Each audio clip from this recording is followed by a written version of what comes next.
value to the side coming off the back line. But we'll see how the second quarter unfolds. We're in the centre of the ground now.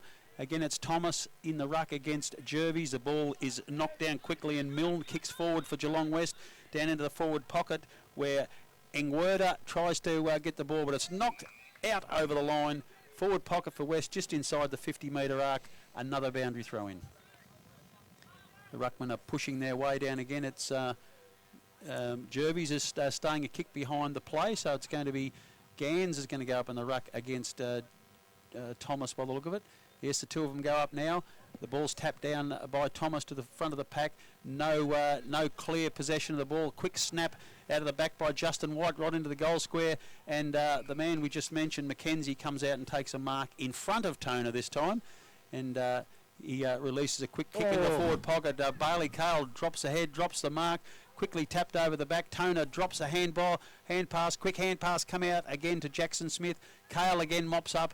Quickly evades a player and kicks long out to the half-back flank, looking for Thomas, and he's infringed in that marking contest and will take the ball for Winch right on the 50-metre arc. Quick hand pass to Harding. He evades a couple, then kicks out towards the wing. Long lead from Berg, but the ball's knocked away from him over the boundary line. Another boundary throw in underneath the scoreboard showing West leading 22-2.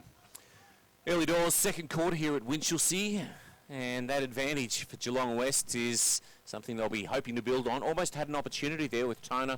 Could have almost been paid a free kick, but here's Winch moving the ball forward quickly, heading in the direction of Tucker. The ball goes to ground. The Giants have got the numbers, but who can gather clean possession? It's a bevy of players around the footy. It eventually comes out. It's squeezed out as they try to extricate, but umpire Damien McMaster says, boys, I'll have it. We'll do it all again. Just forward of centre, Winchelsea in attack and needing to get their first goal on the board to get something going here as both ruckmen went at it and missed it entirely. The kick was smothered there, and umpire McMaster pulls out a free kick and says it's a hold. Moving it on very, very quickly. Driving it forward was Jackson Smith inside 50. The big leap came from behind from Tyson Berg. Snap on goal from Sawney is coming back, but not far enough, and just the one behind. So Winchelsea moves along to 3 behinds. They trail Geelong West 3-4-22, and we have gone some 3.5 minutes into the second term. I was like you then, Alex. I think he master stroke from Forsman when Sawney got around on his right foot, but missed the snap. Quick kick out from West after the kick in, but the ball has been intercepted by Daniel Sprigg for Winchelsea, and he'll drive the ball back into attack. He's ushering his players back. He kicks long into the forward line, hits right into the hot spot. Berg over the back of the pack, a big leap. Tavai Sawney tries to get the crumb. Hand pass is intercepted there by Hambrook for Winchelsea. Gets it quickly out towards Place. There's a lot of fumbling going. West win the ball back. Get it quickly out to Blair. Good hand pass for Blair, just intercepted by Place again. Carraher kicks the ball forward, and Berg, standing on his own about 25 metres out, takes a mark with a bit of belated pressure, but the young fella will have a shot for goal and giving Winch their second genuine chance to score a major. Almost identical position from the opposite end of the ground. Same player looking a little more nervous this time, perhaps knowing how important this goal is for his club. So it's young Riley Berg. So he'll kick from about 35 metres out. He's just tighter than 45 degrees. The young fella comes in now, very, very measured indeed. Hop and a skip, kicks, and the ball's just fading a little over the top of the post, I would suggest. Raises Winchelsea's 4th behind. They trail 3-4-22 West to 4 points Winch. Tyson Doherty, the target for the kick in. He takes the mark and then kicks to the commentary wing. Nice mark. Yes, paid by the umpire. Braden Mitchell, the juggling one-handed mark, and umpire Beveridge says it's a mark, and he'll go back behind the mark and move it on now. He goes with a short option, looks for Engwerda. Unfortunately, he can't rip it in, and as a consequence, the ball over the line. Just forward of centre, on centre wing with the Giants in attack. They lead it 3-4 to 4 behinds. As the big fellas set themselves once again, Jervis gesticulates and indicates that he's the man contesting the throw in on this occasion for the Giants. Boundary umpire hurls the footy in. Once again, neither ruckman making any contact with the footy. Winchelsea gather possession, and Sawney Ricky is wrapped up immediately, although escaping Extricating himself from the pack was Jackson Smith. His handball didn't quite hit the target, but he'll get another opportunity, and unfortunately turns it over because here's Paddy Dwyer driving his side inside 50. Toner runs onto it. It bounces awkwardly for him, and it looks like it's going to be Skinner who's able to clear for the Winchelsea Blues. Yeah, just a kick out towards his teammate Place on centre wing, but it just falls short of him as he dives to the ball, and it'll run out of bounds right on the 50-metre line as it reaches the boundary line. The boundary umpire will throw it in. Umpire's just trying to figure out who the two ruckmen are going to be. The clubs have nominated, and again it's Thomas for Winchelsea wins the tap, gets it down towards Gans. He kicks quickly towards centre half forward, looking for a teammate there. The ball comes out of the back of the pack, and it's Gans wins the ball, kicks short into the forward line, and Andrew Smith has taken a mark for the Geelong West Giants, and he'll go back and have a deliberate shot from goal, kick from about 40 metres out on a 45-degree angle on the far side of the ground. Only his 5th game this season, hasn't kicked a senior goal this year, and I think that trend's going to continue because that was a woeful shot on goal. Yeah, very much the 9-iron, that one, wasn't it? Just had a chip at it and missed it completely, gone out of bounds. There's a few of Winch's senior players. We mentioned Matheson hadn't started well, but Ricky Sawney hasn't touched it. Josh Carraher hasn't touched the ball much, so those players probably need to lift to give their younger players a bit of leadership out there, Alex.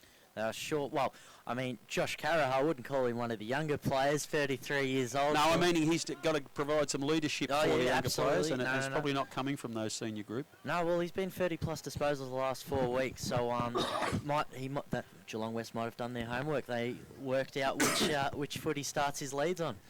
And it's Engwerder now who's won the ball from the kick-in from Winch. It's gone and faded a little bit to the left over the top of the post, and another behind. So 3 goals, 6-24 will be Geelong West score. Winchelsea 4 points. We're early in the 7.5 minutes actually, Rob. I started that 2 minutes in as we look to the time. Well done. As the long kick in is finding a Winchelsea target further afield, and then the handball is releasing Jackson Smith. Drives the ball into the middle of the ground, and the mark's taken by Angus Lee.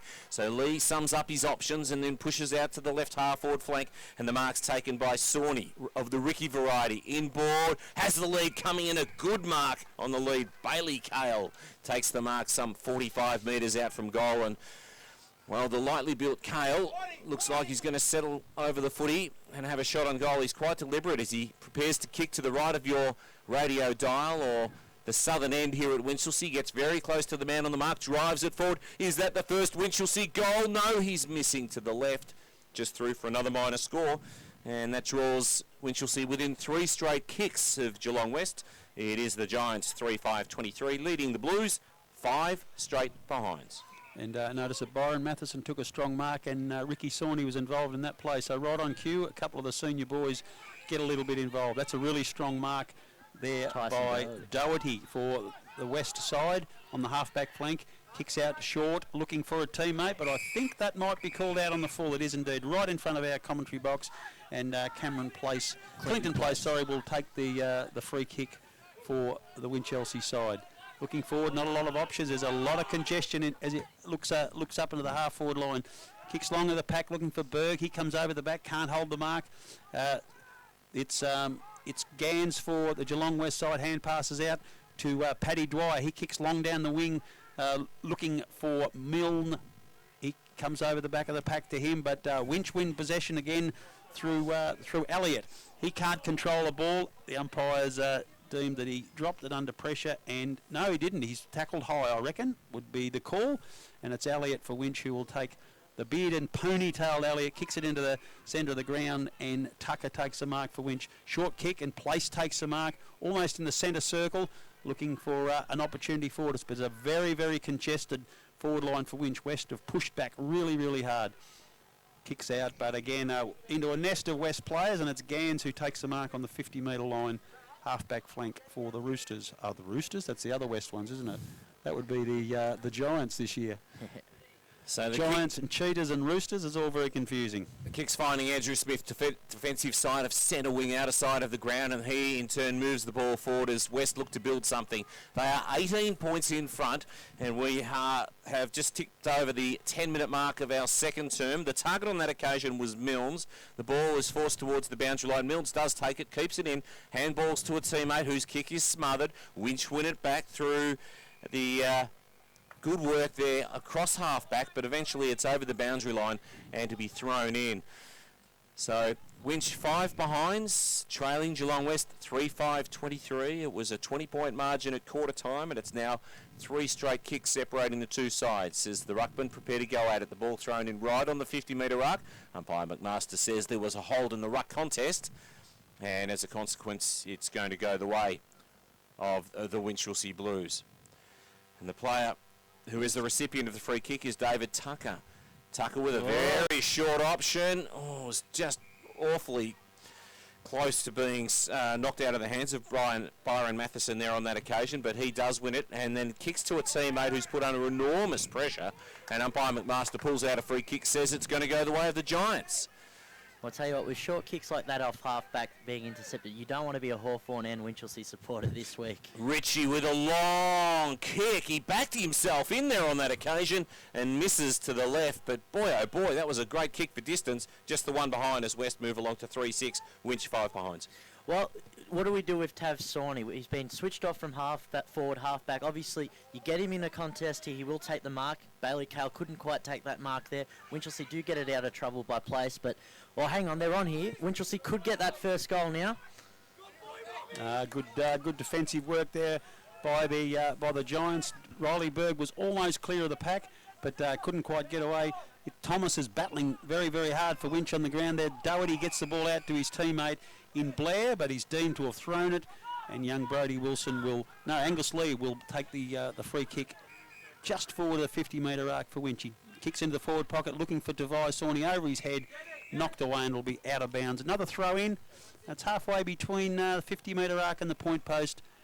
Winch attacking again, and this is a really, really big opportunity for them to get themselves on the board with their first major. All right, now Tav Sawney's at half forward. Let's see how long he stays here while the ball's in their 50. The ball's tapped down. Sawney has got possession, but tackled very quickly, can't get it out of the pack. The umpire will have a ball up now, and almost exactly the same spot. It's umpire Rod McKenzie, I notice, officiating today by the look of that. It's Jervis and Thomas again, tapped away from the pack.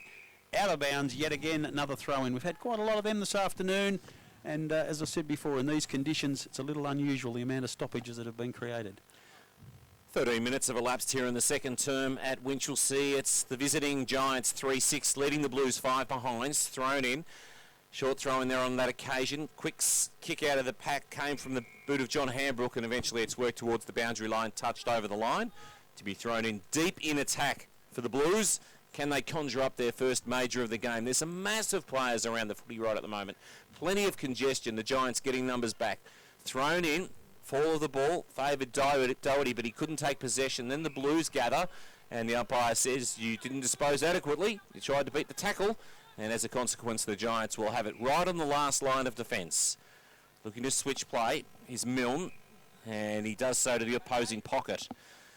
So the Giants still with a bit of work to do to get out of trouble here. They're deep in defence. Oh, there's a man left totally alone. That might be Jervis, I suspect, as he then moves it on quickly by foot.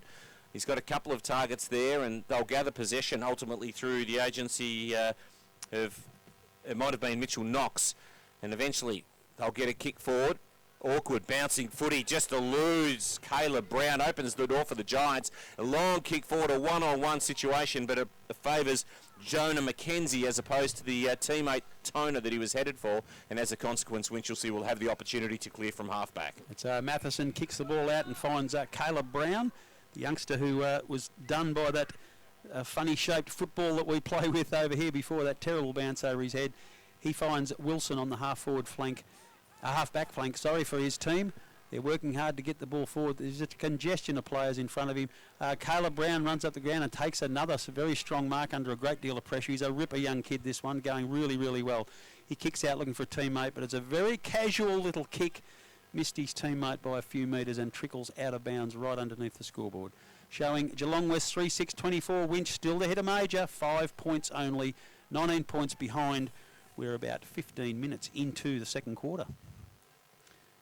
It's Bordavalis kicks the ball forward for Winch, but intercepting mark there, and a very, very strong mark indeed taken by Lima for the Geelong West Giants. He kicks out looking for Dwyer. Dwyer just gets the ball before it dribbles out of bounds, kicks down the line looking for Blair, can't quite hold the mark. It's Bordavalis comes through very strongly for Winch, kicks short into the forward line looking for Thomas. Berg gets the ball, quickly hand passes it, but it's gone straight to the Giants defenders. Beautifully done again by Paddy Dwyer. Kicks it out into the path of Braden Mitchell. He kicks down at centre half forward. Toner's coming out towards the ball. Mackenzie, his new opponent, hot on his heels. Mackenzie wins the ball. That 3 that he's won in contests since he's been shifted on. Unfortunately, his kick is not good, and Alex Blair intercepts. The umpire has... umpire's deemed has been an illegal shepherd by the look of it, and the ball is going to come back, and it will be taken by Liam Clancy from Winch. Yeah. I think it was Justin White who laid an illegal shepherd while Dwyer was trying to run away with the ball. Ball's kicked out, and on the lead for Winch is Tucker. He takes a really, really strong mark. Short kick, glints a bit up and under, but he's looking for finding a team. Oh, he's just pushed under the ball. The umpire not paying that. I thought he was a bit stiff. There was Daniel Sprigg, and the West have now cleared. 21 for Geelong West. There is Jackson Smith. Sorry, no, 21 for Winch is Jackson Smith. Can't get the ball out. It's come out now to Alex Blair again for West. Kicks into the centre of the ground, looking for and finding Chesney Milne. He dodges around a player, now kicks quickly right onto the top of the pack. The umpire's paid that. I thought Thomas for Winch at the front of the pack had the first grab at that, but the umpire's deemed that is going to be a mark, and I think looks like Pierce Johnson. He's just returned. Yes, it is. It's Pierce Johnson. I reckon I saw the 5 on his back as he turned around. It is indeed him, and he's going to have a shot for goal from about 40 metres out, almost directly in front. And I'm not quite sure whether the umpire got that 100% right, but still, he's having a shot for goal for the Giants. Looks very, very good off the boot indeed, but just fade into the left again. Another behind, so collectively 3 goals, 12 we've seen today. Winch have kicked 5 of those points. West 3-7.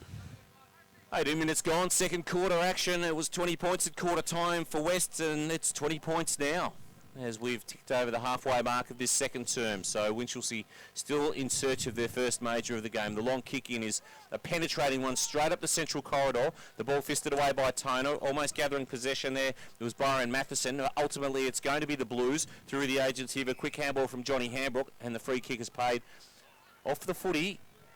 There's a little bit of action, and the umpire deems it goes the way of the Blues anyway. So here's Sawney of the Ricky variety, headed in the direction of Angus Lee. He couldn't take the mark, and that turns the footy over, because now an opportunity emerges for the Giants as they kick towards Toner, who takes a nice juggling mark 35 metres out from goal, and an opportunity to stretch the margin beyond 20 points for a game-high lead. Yeah, that was interesting, Alex. That's the first time Mackenzie's had to battle for strength with Toner. The rest of the time he's been able to run off him and win possession, but Toner had him in a strength battle and just pushed him to the side and was able to take the mark. And he'll have be having his 4th shot at goal. He's already kicked 2 goals, 1 for the Giants. I'll ask you about him. Take us through the kick. It's Toner's shot on goal. Did beautifully. Yeah, gun barrel straight over the goal umpire's hat. And there's a 26-point margin for Geelong West, 4-7-31, leading Winchelsea 5 behinds. And we have gone 19 minutes in the second quarter.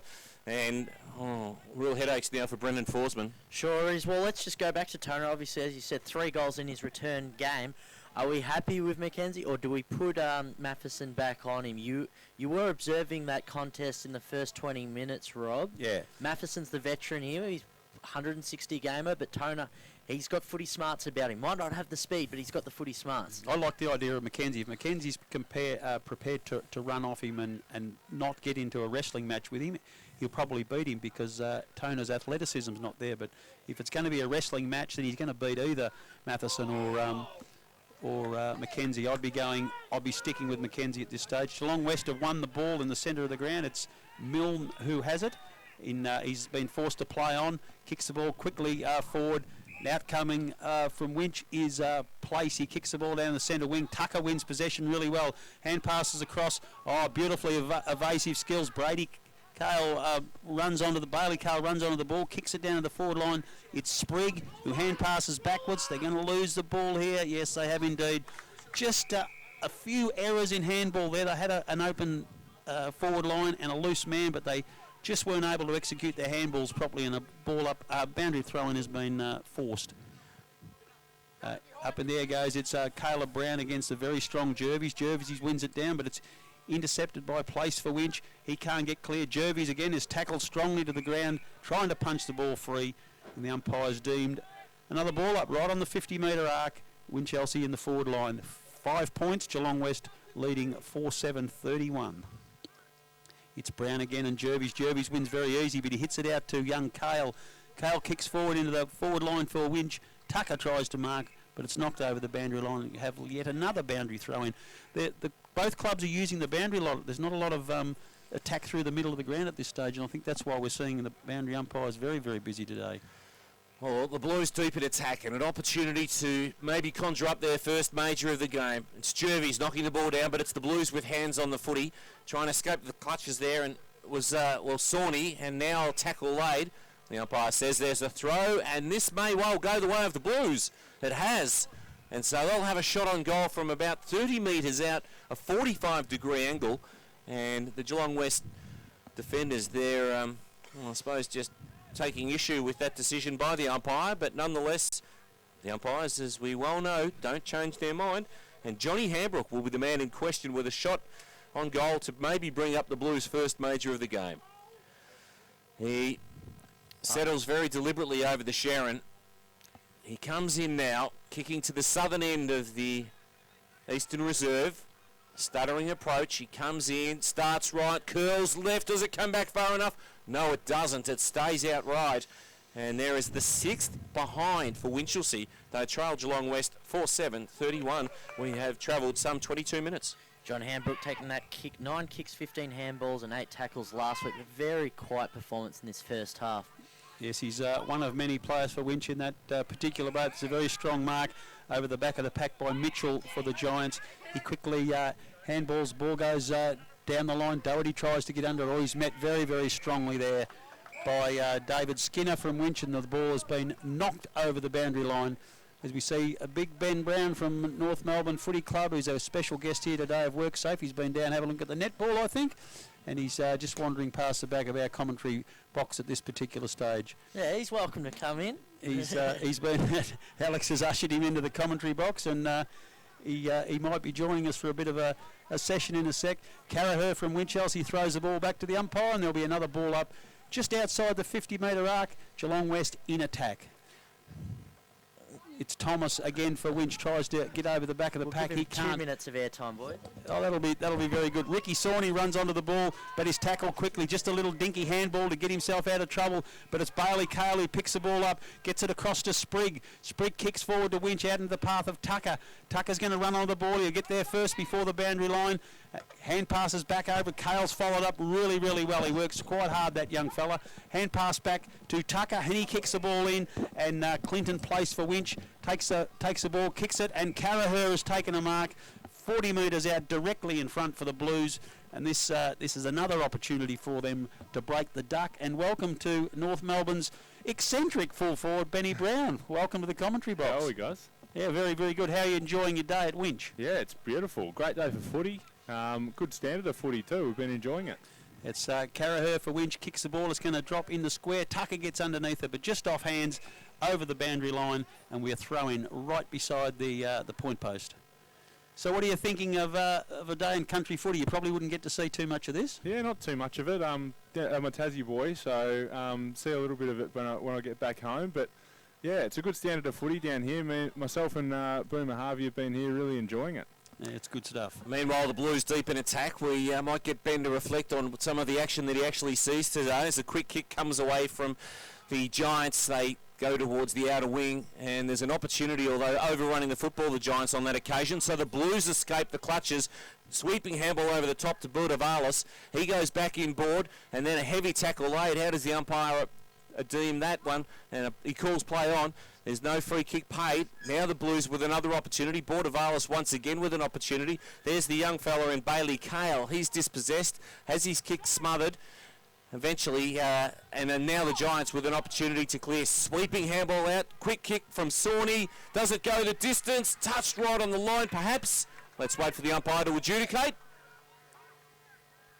I think it's a goal, Wes. No, he's called. Touched. He has called touch. Put us out of our misery after a long period of time. A seventh behind for Winchelsea. They trail Geelong West 4-7-31. 4 straight kicks separate the sides. And Ben, obviously, as you've indicated, pretty good standard of football. Pristine conditions here. Does it remind you a little bit of Tassie? Yeah, absolutely it does. Great to get out in the country and plenty of trees around. We don't get much of that at Etihad Stadium. I reckon that goal umpire was pretty keen to pay that goal before, and I think the field umpires come up and. I reckon you're right. I reckon he talked him out of it. He's talked him out of it, I think. So the action is out on the centre wing now. Daniel Harding for Winchelsea picks the ball up, left foot kick, quickly round, looking for Sprigg, who's found some space way out on the half-forward flank on his own. A nice little pass in, looking for Tavai Sawney. Misses him over the back of the pack. West defence in Carkeek, a leap onto the ball and relieve pressure.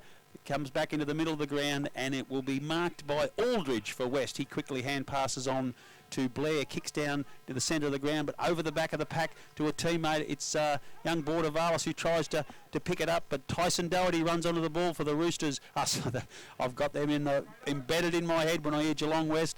Over the back of the pack, it's Brodie Wilson for Winch, tries to get it away. He's deemed to have been incorrect disposal there, and the Geelong West Giants will have a shot for goal directly in front, only 30 metres out, and that was a pretty strong tackle there by Alex Blair. Alex, which one of these lads has come from Tassie? We might find out Ben knows him. Yeah, Alex Blair played Tasmanian TAC a couple of the last 2 years. There we go. Not quite sure what part of it from, but Alex was thinking Tassie's probably a small enough place you might know him. Well, we'll have a look. We'll have a look and see if he puts it through. I'm not sure I actually know him personally, but I'll back him in. He's put it through. That's beautiful. He hasn't let you down, Benny. Straight through the middle, and West now extend their lead 5-7-37. Winch stuck on 7 points, and while they're still even in the middle of the ground, it's that ability to turn opportunity into scoring. Genuine scoring opportunities probably has West at the advantage at this particular stage. You wouldn't look at the game and think that there's 5 goals separating the sides at half-time, Ben? No, you wouldn't. I think it's been reasonably even. I think, like you say, it's just a little bit more clean going forward from Geelong West, and maybe a little bit more firepower in their forward line we've seen so far. Yes, you like the look of Ben Toner up forward. Obviously, he's making his mark. He's got a little bit of a novel hairstyle too, as we see the ball contested once again by the big fellas in the centre of the arena.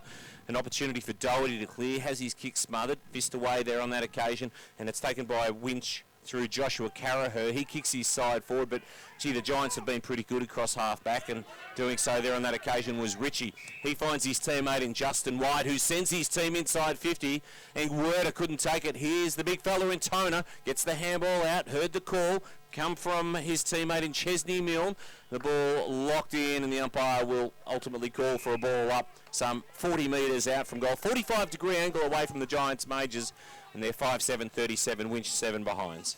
Yeah, it's a very important time for Winch here. They don't want to leak another one this close to half-time.